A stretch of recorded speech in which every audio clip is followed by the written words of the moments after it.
Quisiéramos hacerle una entrevista sobre la técnica del psicoanálisis. Bien. ¿Bien? Sí, adelante, los escucho. Ok. Primero, fino para allá. Quisiera que se presente su nombre y currículum.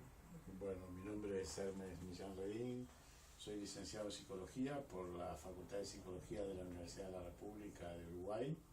Tengo maestría en Tratamiento y Prevención de Conductas Adictivas en la Universidad de Valencia, España, y soy doctor en Comunicación Social por la Universidad de La Habana, Cuba.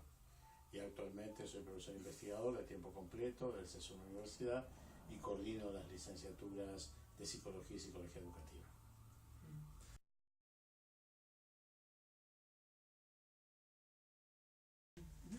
Yo diría, estos términos que tú planteas, de ellos se podría hablar en cualquier técnica terapéutica, ¿verdad?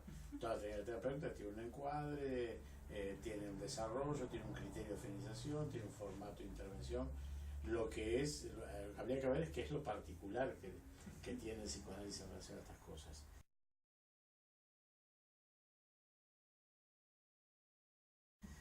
Primero una primera salvedad. Cuando hablamos de psicoanálisis actualmente estamos cobijando bajo ese nombre una variedad muy grande de recursos de intervención, desde el análisis abierto, con muchas sesiones semanales, reconocido como análisis propiamente dicho, hasta la psicoterapia que los argentinos le llaman, y me gusta ese nombre, de corte analítico, que son intervenciones psicoterapéuticas, no analíticas, sino psicoterapéuticas, con corte analítico, hasta toda la variedad de psicoanálisis focales, particularmente con el que yo trabajo, entre otras intervenciones, el de Héctor Fiorini, ¿verdad? Entonces, el término psicoanálisis alberga una variedad de cosas.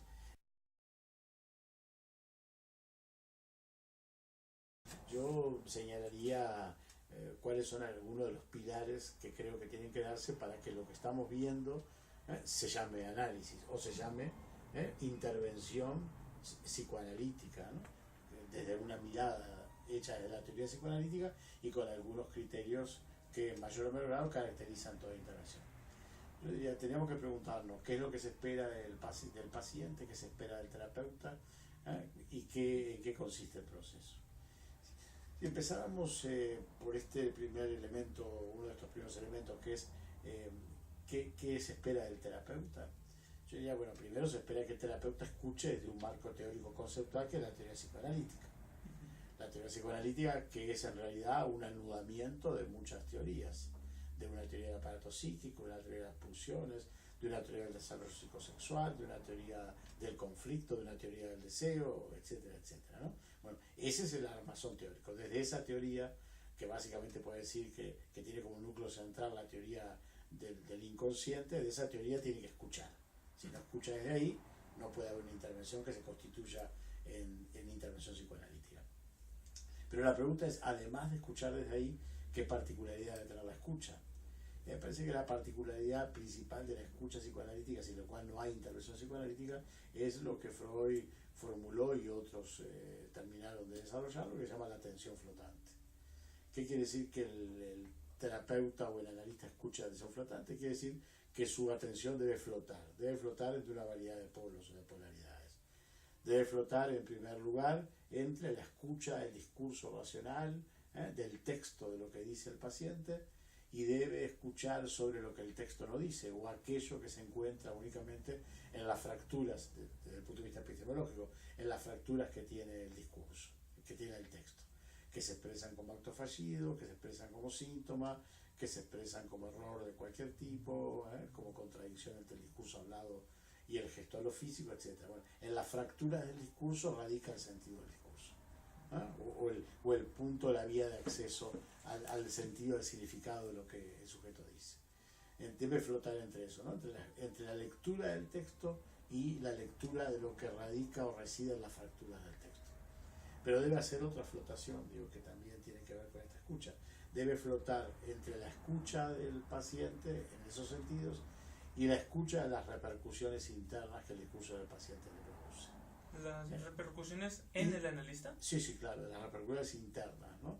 En la medida que las repercusiones internas, que son contratransferenciales y y otro tipo de repercusiones que no son exactamente como transferencia, tienen un sentido diagnóstico, un sentido de lectura de lo que le pasa al sujeto desde la parte que el analista no controla racionalmente. Diríamos, son como las alarmas que su inconsciente, la comunicación con el inconsciente del otro, le da como información de lo que él no podría ver si solamente escuchara el discurso, aún el discurso del paciente en las fracturas que ese discurso tiene. No hay comprensión del otro sin análisis de la repercusión interna que el discurso del otro provoca. Este diría es un primer pilar. Si no hay atención flotante, por lo menos con esa doble flotación, no hay un trabajo psicoanalítico.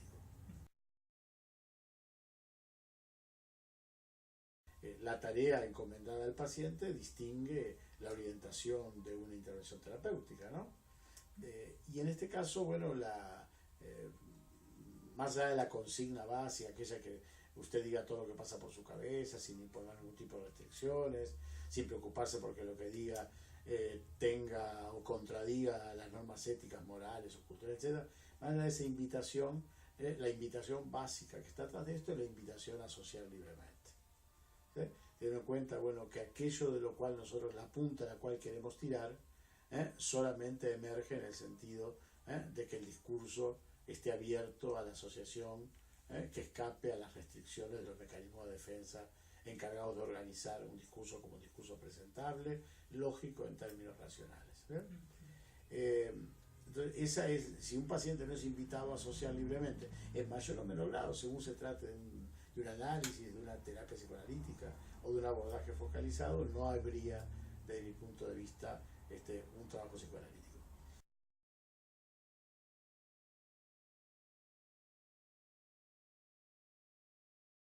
Y el tercer pilar de este trabajo, si digamos que hay tres, posiblemente sean cuatro, es, bueno, ¿cuál será aquella intervención que para nosotros, si la observamos desde afuera, nos permitirá distinguir si se trata de una intervención que caracteriza un proceso psicoanalítico? El psicoanálisis comparte con otras teorías muchas modalidades de intervención. Uno pregunta, todas las corrientes preguntan. Uno señala, hace señalamientos, todas las corrientes lo hacen. Uno confronta, todas las corrientes lo hacen. Diríamos, el analista interpreta. Si dijéramos que solo interpreta, también diría que toda corriente lo hace.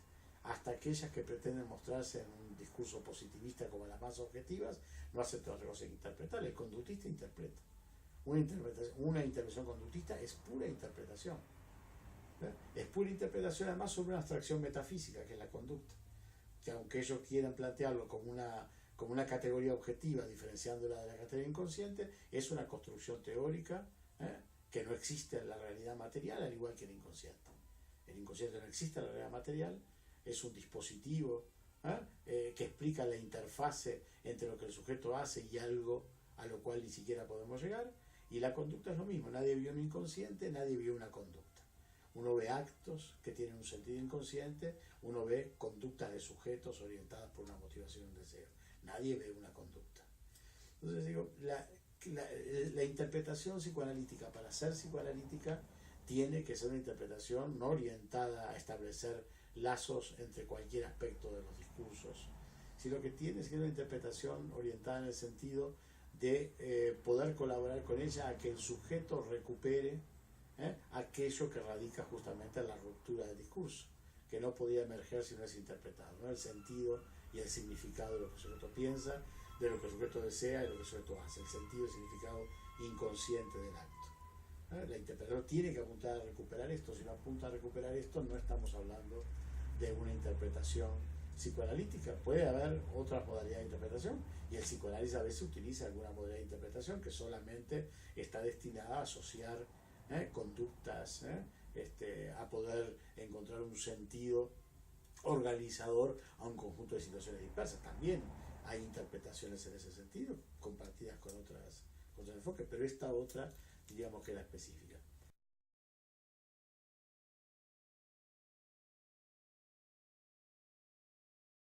Yo diría que hay otro cuarto elemento sin el cual no hay interpretación psicoanalítica, y es que esta interpretación tenga, en cierta forma y en cierto grado, según se trate de análisis, terapia o terapia focal, que esta interpretación apunte a aquello que en lo más clásico de la teoría diríamos a la neurosis de transferencia.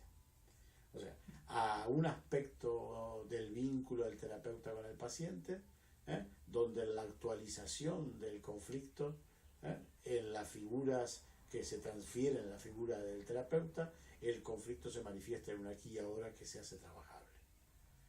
El aquí y ahora de lo pasado no aparece en el recuerdo de lo pasado, sino que debe aparecer fundamentalmente como elemento que se expresa en la relación transferencial. Si bien el análisis tradicional trabajaba básicamente sobre la transferencia, la psicoterapia analítica trabaja sobre la transferencia a la medida que lo permite un proceso de 1 o 2 sesiones semanales. El análisis focal trabaja sobre la transferencia cuando es la vía privilegiada para alumbrar algo que no se puede llegar por otros medios. No es lo mismo, de todas formas, si no hay trabajo con la transferencia, yo creo que no hay intervención psicoanalítica. Entonces diría que estos son los pilares, ¿no?, de la teoría de la técnica. Mira, yo no creo en eso y no creo que haya tenido fundamento ni siquiera en la propia obra de Freud, ¿no? Si nosotros superamos una ambigüedad o vaguedad diagnóstica en algunos pacientes de Freud, nos encontraremos que algunos pacientes de Freud al día de hoy, y a la luz del bendito o maldito DSM-4, tendrían diagnósticos que en la literatura psicoanalítica clásica los harían inanalizables. Yo digo, Ana, ¿no? Ana O, Berta Papage, ¿era una histérica? No lo sé, ¿no? No creo que sea una histérica, ¿no? Era un trastorno límite de personalidad, era borderline, posiblemente.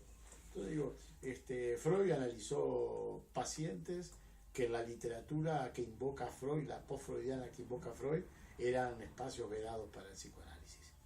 Pero además, si nosotros vemos el trabajo psicoanalítico autor, yo trabajo, por ejemplo, y diría que es una de mis líneas de trabajo con psicoanálisis de las adicciones, ¿no?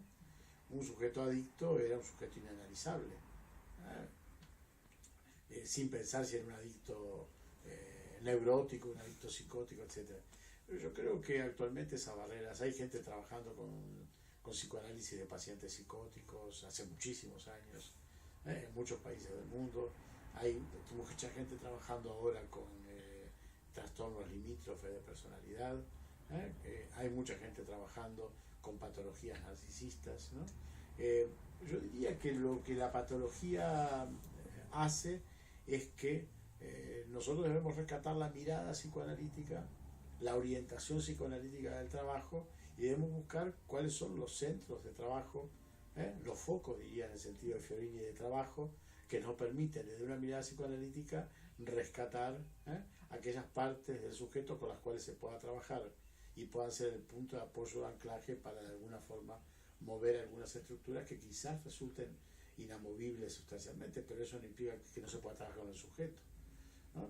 Porque el sujeto, salvo que estemos hablando de un trastorno que no permite ningún anclaje en la realidad, si lo hay y se puede trabajar a partir de allí, hay posibilidad de trabajo psicoanalítico con cualquier paciente.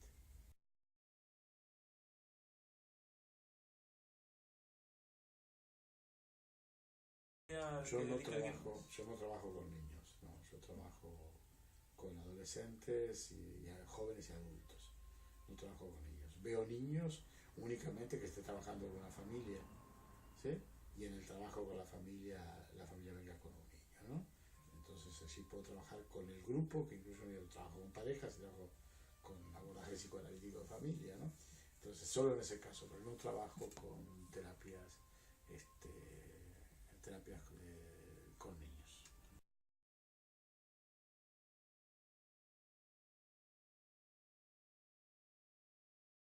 No, yo no creo que... Primero la persona, si es un estudiante de psicología, si es un psicólogo, alguien vinculado a algún aspecto de la cultura que lo relacione con la cultura psicoanalítica, bueno, hay que ver que el psicoanálisis está impregnado en la cultura de las ciencias sociales, del arte, ¿no?, etcétera.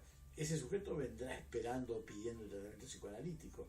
El otro paciente, el de todos los días, golpea en una puerta sin preguntar la orientación, ¿sí? Y cree que lo que se le ofrece es lo único que hay para ofrecer. Y uno ofrece lo único que tiene para ofrecer. Él cree que es lo único y es realmente lo único porque es lo único que uno tiene. Yo no creo en las preparaciones de los pacientes, ¿no? Me parece que son distorsionantes del encuadre y distorsionantes de la actitud que el paciente encara. Hay algunas aclaraciones básicas de que se trata de una terapia no directiva, de que vamos a trabajar juntos, que no habrá órdenes, recomendaciones ni consejos, de que vamos a escuchar atentamente, tratar de comprender y que intervendremos en la medida que sea útil y necesario, digo, que marcan las líneas generales de un encuadre, pero no explicitan para nada lo esencial de la teoría. No creo que eso deba estar planteado, ¿no? No lo hace ninguna disciplina del área de la salud, no lo hace ninguna, nadie le pregunta al médico, ¿no?, cuál es su concepción del síntoma. ¿Sí? La modalidad de trabajo es la que va revelando el enfoque, y con eso se construye un dispositivo que, bueno, veremos en el transcurso qué tan funcional es en ese caso y para ese paciente. Pero no creo que haya ninguna preparación previa. Tampoco creo que haya que aplicar técnicas, tampoco creo que haya que tener entrevistas previas de diagnóstico, tampoco creo que haya que esperar la 10ª sesión para intervenir, ¿no?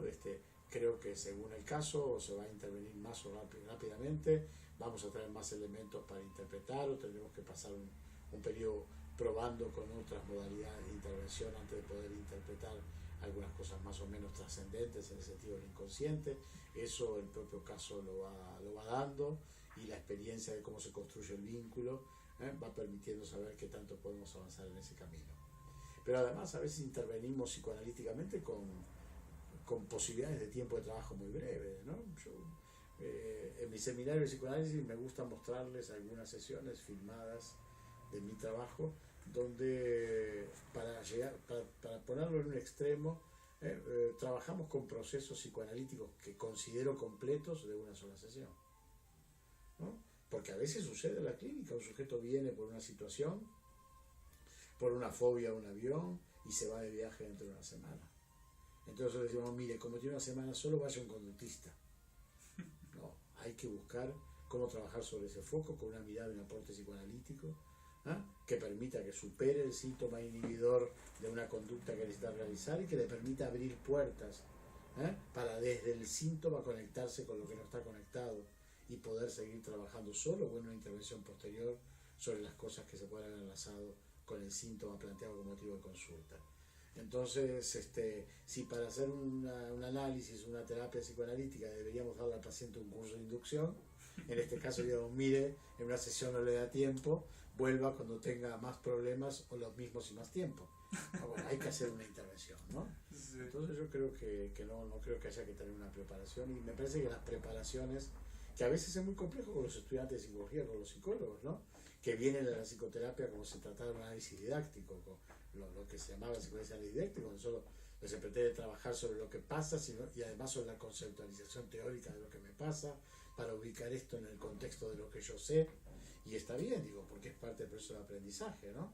Y se pueden hacer intervenciones. Ahora estamos trabajando con un grupo, con un psicoanálisis, un análisis didáctico de grupo, ¿no? Estudiantes de psicología y psicólogos, ¿no?, con los cuales trabajamos en una sesión donde una parte es de trabajo grupal y otra parte es de reflexión grupal sobre lo que se vio técnicamente en el proceso. Hay modalidades específicas, hay opciones múltiples, ¿no? Pero como yo creo que la excesiva explicación ubica el vínculo del terreno de lo racional y distorsiona la alianza terapéutica y las perspectivas de trabajo.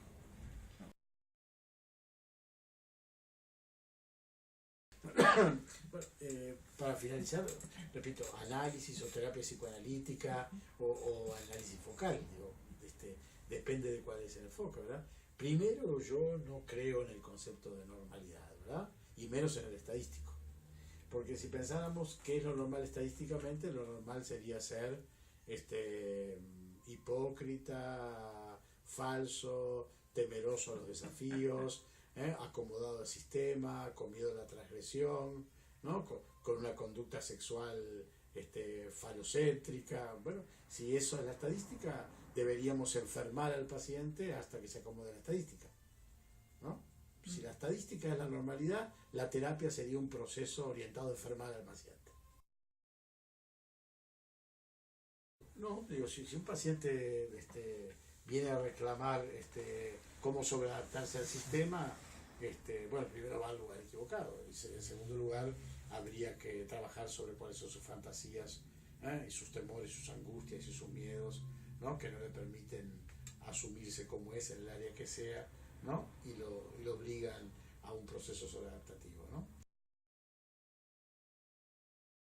Me parece que los criterios de funcionabilidad dependen de los sujetos, dependen del proyecto de vida, dependen de la ideología, ¿no? Depende de la forma de ver las cosas. Y creo que lo que se puede hacer es que la forma del terapeuta de ver las cosas se constituya en criterio de normalidad.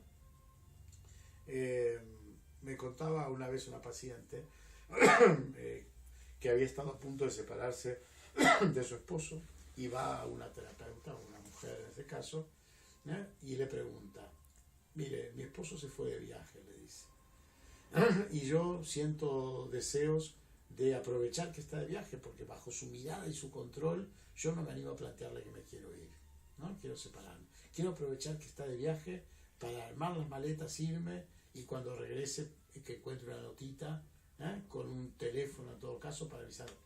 La terapeuta trabaja con la paciente para decir, no, bueno, eso es una huida, ¿no?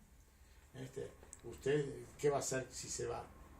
No tiene dinero, primero empieza a buscar trabajo, empieza a resolver su vida, empieza a tener una red social, recupera la red social para irse, y cuando tenga todo eso pronto se va. Ella dice, esto es lógico lo que está diciendo, ¿verdad? Bueno, pasaron 5 o 8 años y no se fue. Y viene, tenía un amante en ese momento, y viene a consultar conmigo cuando vuelve a tener otro amante que le mueve el piso y la hace considerar si debe quedarse o no quedarse ahí, ¿no? Y entonces uno podría decirle, no, mire, lo que tiene que hacer si quiere irse, es irse ya, ¿no? Porque si no usted se va a acomodar, váyase y vea qué es lo que hace en su vida. Bueno, cualquiera de las dos cosas dichas así es pura ideología. Es pura ideología del terapeuta, donde además están los elementos contratransferenciales. ¿Qué tengo yo como terapeuta para resolver en mi vínculo de pareja? ¿Qué miedos tengo? ¿O qué urgencias? ¿O qué tiempo me quiero tomar? Y lo resuelvo a través del paciente. Yo creo con Néstor Braunstein, un psicoanalista argentino, ahora lacaniano, pero que en su época no era lacaniano, cuando lo conocimos su obra hace 30 y pico de años, que toda intervención psicoanalítica, terapéutica, debe explicitar las dimensiones ideológicas de la intervención. Y si no las explicita, no es posible asumir criterios de normalidad sin explicitar las cosas que están en juego cuando el terapeuta o el paciente hablan de normalidad. La demanda es siempre una demanda, tomando la categoría aquella de Althusser, con la cual trabajaron tantos psicoanalistas, son demandas sobredeterminadas. Cuando el sujeto viene a pedir algo, viene a pedirlo porque lo necesita, pero viene a pedirlo también porque el sistema, su familia, su contexto, el sistema social, jurídico, político, necesita que ese paciente resuelva determinadamente su conflicto para que se adapte y produzca, ¿no? Yo no tengo por qué asumir esa demanda, aun cuando el paciente crea que es de él. En todo caso, lo trabajo con el paciente para que asuma la sobredeterminación de esa demanda y pueda diferenciar qué es lo de él sobre lo cual construye su deseo de cambio, y qué es aquello que le ha sido encomendado sin saber él que era portador de la encomienda. Eso creo que es imprescindible para pensar el término de normalidad y fijar los objetivos de trabajo en cada caso en particular.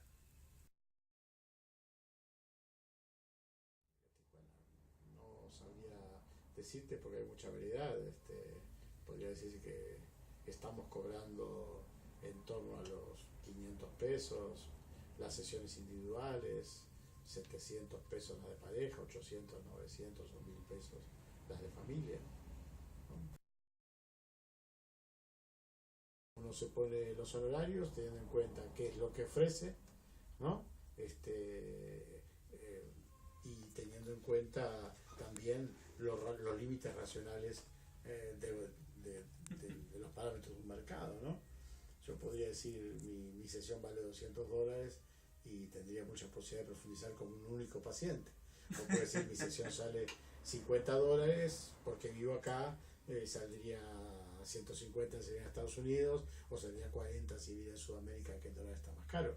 No, digo, el mercado fija determinadas normas o criterios generales, y dentro de esa gama, que yo diría que está entre los 250 pesos y los 600 o 700, cada cual asume qué es lo que está ofreciendo, ¿no? Y generalmente coincide con el que viene, que sabe cuando va con tal terapeuta es lo que tiene que pagar.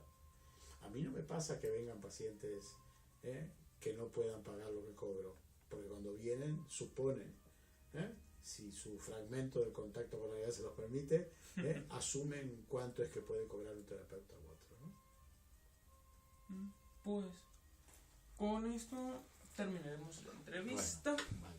Y muchas gracias. Muchas gracias. Gracias. Lamento que hayamos tenido poco tiempo. Si Muchos imprevistos. si viviera en tuviera la consulta en la Sexta y la Rebu, sería fácil de ubicar. Pero esto